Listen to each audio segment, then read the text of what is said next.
Ethan Cole adjusted the cuffs of his navy blue suit, his jaw tight as he glanced at his watch for the third time.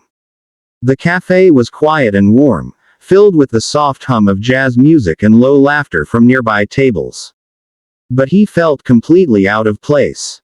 This wasn't a business meeting, where everything followed a plan and made sense. It was a blind date, something his best friend had bullied him into, saying, "You can't live the rest of your life alone, Ethan." But that was exactly what he intended to do. "Mr. Cole." A soft, unsure voice interrupted his thoughts. He looked up and saw a woman standing near his table. She was about 30, with dark curls pinned loosely, wearing a lavender dress that didn't try too hard. She smiled, nervous but genuine. "I'm Lily," she said, extending her hand. He rose automatically, his manners stronger than his interest.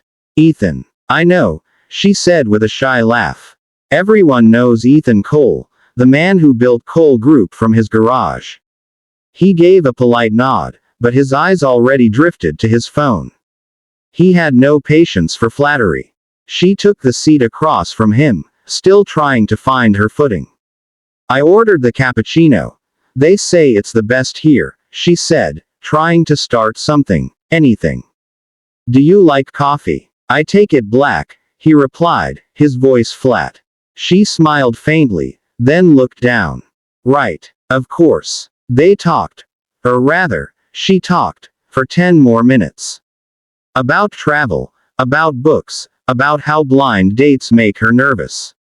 He answered with brief, distant replies. His thoughts weren't here. They were with Emma, his 6-year-old daughter, the only person who had kept him going after his wife died 3 years ago.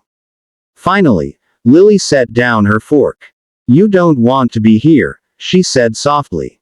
He hesitated, then sighed. "It's not that. You seem nice. This isn't something I'm ready for." He stood before she could respond, placing a few bills on the table. "Thank you for coming." Her smile faltered. "Of course. Take care, Ethan." He gave a short nod and walked away. Outside, the air was cold and sharp, cutting through his thoughts. He crossed the parking lot to his car, where Emma sat in the back seat, drawing on her tablet. Her blonde curls glowed in the light, her tiny legs swinging as she hummed softly. "Hey, sweetheart," he said, sliding into the driver's seat. She looked up, her big green eyes curious. "Daddy, did you meet the lady?" He smiled faintly. "I did. Did you like her?" He hesitated. "She was nice. But Daddy doesn't really need anyone else." Emma frowned, setting her tablet down. "But Daddy, you always say nice people are rare. You should talk to her again." He glanced at her in the rearview mirror. She was so much like her mother. Honest, kind, impossible to argue with. He turned his head toward the cafe. Through the window, he saw Lily still sitting there, stirring her untouched tea, her eyes distant but calm. She didn't look angry or bitter, just quietly disappointed. Ethan felt something shift inside him. It wasn't love, not yet.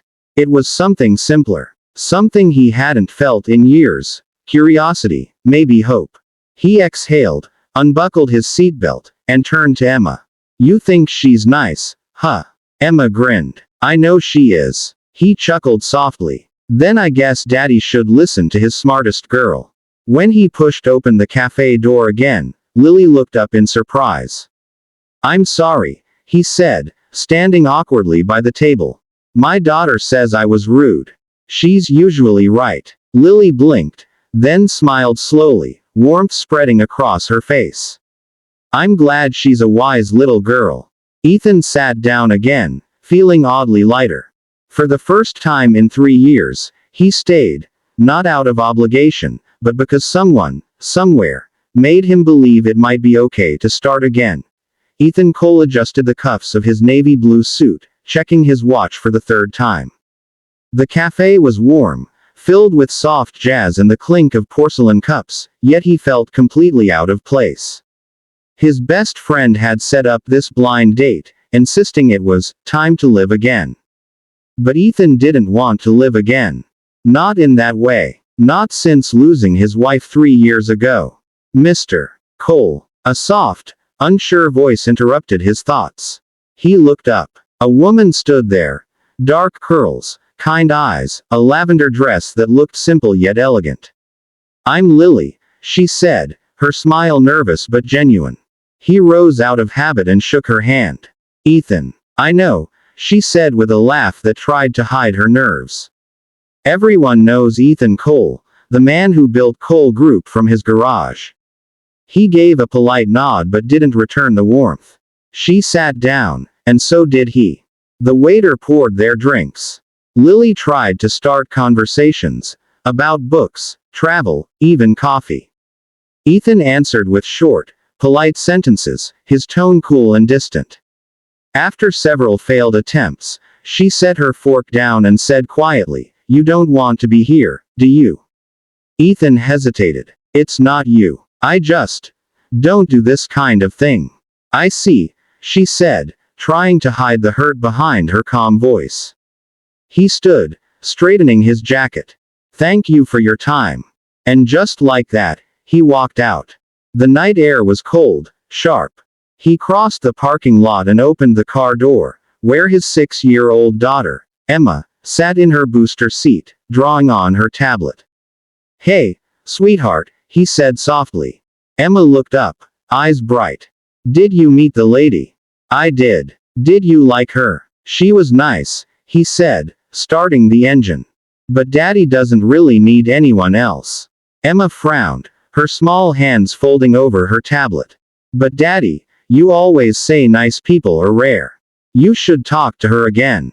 He smiled faintly, shaking his head, but something in her tone made him glance back at the cafe.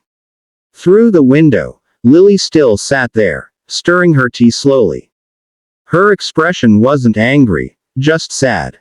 Ethan's chest tightened. For the first time in a long time, he felt something, a small, unfamiliar tug. Maybe curiosity. Maybe hope. He exhaled deeply, turned off the car, and looked at Emma. "You think she's nice, huh?" Emma grinned. "I know she is." Ethan chuckled quietly. "Then I guess I should listen to the smartest girl I know."